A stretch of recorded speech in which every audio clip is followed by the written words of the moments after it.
की कार बंगाल की एक पुरानी बस्ती की सुनसान गली में एक बेरौनक से पुराने मकान के बाहर आकर रुकती है।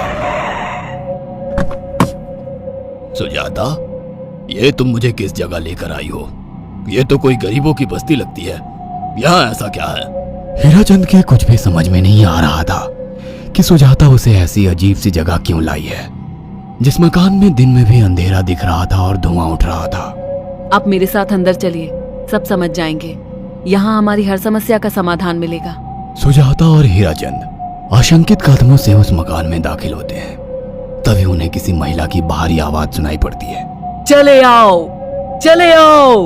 हीराचंद ने देखा कि उस मकान के अंदर अंधेरा था। अचानक हीराचंद की निगाह एक कमरे की ओर पड़ी, जिसके अंदर हल्की हल्की सी रोशनी आ रही थी और उस कमरे के अंदर से धुआं उठ रहा था। शायद उस कमरे के अंदर आग जल रही थी। ये किसकी आवाज है? यहाँ इतना अंधेरा क्यों है और ये धुआं कैसे उठ रहा है? मेरा तो यहाँ दम घुट रहा है। सुजाता और हीराचंद धीरे धीरे कदमों से उस कमरे के अंदर चले गए। अंदर वाले कमरे में बिखरे बाल वाली एक खूबसूरत सी बूढ़ी औरत सामने जल रही आग में एक मुर्गी की गर्दन काटकर उसका खून गिरा रही थी और मुर्गी का शरीर छटपटा रहा था। ये देखकर सुजाता को उबकाई आने लगी। हीराचंद ने सुजाता की ओर देखकर कहा, तुम ही मुझे यहाँ लेकर आई हो और खुद ही घबरा रही हो। कौन है ये भयानक सी शक्ल वाली औरत और हम यहाँ क्यों आए हैं? अचानक उस औरत ने एक झटके में मुर्गे की गर्दन धड़ से अलग कर दी। ये देखकर सुजाता के मुंह से चीख निकल गई और सेठ हीराचंद भी सहम गया। वो बहुत डरावना नजारा था। ये अघोरा ताई हैं। ये हमें अपनी काली तंत्र विद्या से संतान सुख प्रदान कर सकती हैं। इसलिए मैं आपको यहाँ लेकर आई हूँ। कैसी बात करती हो? जहाँ बड़े से बड़े डॉक्टर सफल नहीं हुए, वहाँ ये मामूली औरत क्या कर लेगी? हीराचंद की बात सुनकर अघोरी ताई ने गुस्से से हीराचंद की ओर देखकर कहा, नादान हीराचंद, काली विद्या में इतनी शक्ति है कि मरे को भी जिंदा कर दे। संतान पैदा कराना कौन सा मुश्किल है? तुम्हें मेरा नाम कैसे पता? क्या तुम सच में हमें संतान सुख दिला सकती हो? तुम जितनी दौलत मांगोगी मिल जाएगी, अगर ये संभव है तो। संतान का नाम सुनते ही हीराचंद की आंखों में चमक आ गई। वह संतान के लिए कुछ भी कर सकता था। तुम लोगों को मुझे एक नवजात शिशु लाकर देना होगा। मैं उस शिशु की बलि चढ़ा दूंगी और फिर वही शिशु तुम्हारे घर में फिर से जन्म लेगा। नवजात शिशु की बलि का नाम सुनते ही सुजाता और हरिचंद डर के मारे सिहर गए, पर उनकी आंखों में उनकी संतान का सपना ज्यादा बड़ा था। वो सब करने को तैयार थे। अघोरा ताई, आप जैसा कहेंगे हम वैसा करेंगे। बस हमें संतान सुख दिला दो। बिना वारिस के हमारी दौलत किस काम की? संतान सुख के लिए अंधे हो चुके सुजाता और हरिचंद अपनी नौकरानी शीला से एक नवजात बच्ची चोरी करवा के अघोरी ताई को दे देते हैं।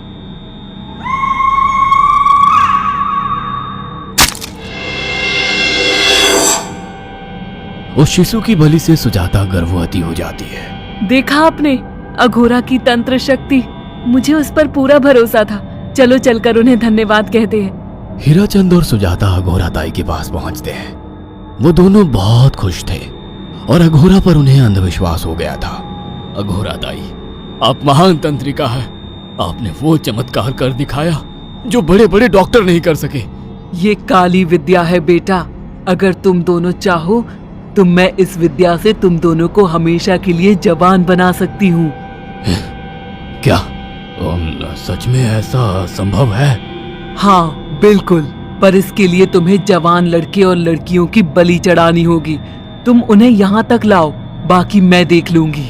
जवान रहने की लालच में अंधे सुजाता और हरिचंद एक अनाथ आश्रमों से हर रोज एक लड़की या लड़के को गोद लेने के बहाने अघोरी के पास बलि चढ़ाने ले जाने लगे। और एक दिन अघोरी ताई ने हीराचंद और सुजाता से इंसानी मांस खाने को कहा। पूरी तरह से इंसान से हैवान बन चुके अब वो दोनों इंसानी मांस खाने के लिए तैयार भी हो गए। ये गर्म खून और मांस खाकर तुम लोगों की उम्र भी बढ़ जाएगी। खाओ इसे।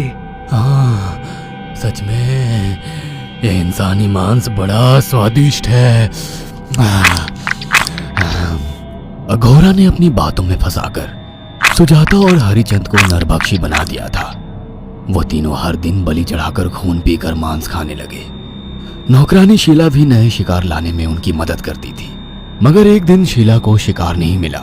मेम साहब, आज एक भी शिकार हाथ नहीं लगा और मैं बहुत थक गई हूँ और घर जाकर थोड़ा आराम करना चाहती हूँ। कोई बात नहीं शीला, एक छोटा सा काम है, तुम हमारे साथ चलो, लौटते में हम तुम्हें घर छोड़ देंगे। जी मेम साहब। शीला नहीं जानती थी कि शिकार नहीं मिलने से सुजाता और हरिचंद अंदर से बौखला गए थे और उनके दिमाग में एक शैतानी चाल चल रही थी।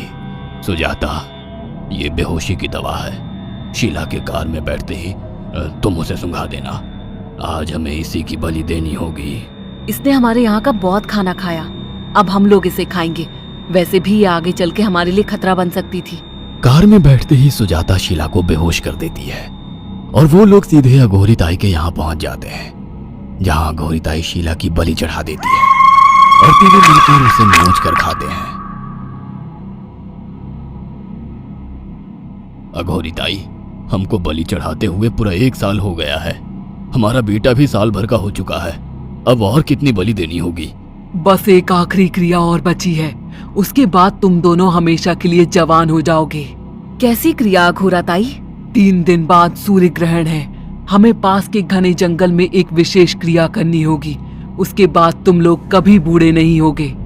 कितना अच्छा होगा, हम हमेशा जवान रहेंगे और सालों साल तक अपनी दौलत से ऐश करेंगे। हाँ, सच कहा। अघोरा ताई ने हमारे हर सपने पूरे कर दिए। 3 दिन बाद बंगाल के बियाबान जंगल में कोहरे और ओस से भीगे पेड़ों के बीच एक घने बरगद की बेलों पर कटे इंसानी सिर लटक रहे थे, जिसमें से खून टपक रहा था। काले जादू का सामान भी रखा था। कितनी भयानक जगह है ये, हर तरफ कटे हुए सर लटक रहे हैं। थोड़ी देर में सब समझ जाओगे। बैठ जाओ और मेरे साथ ये मंत्र दोहराओ।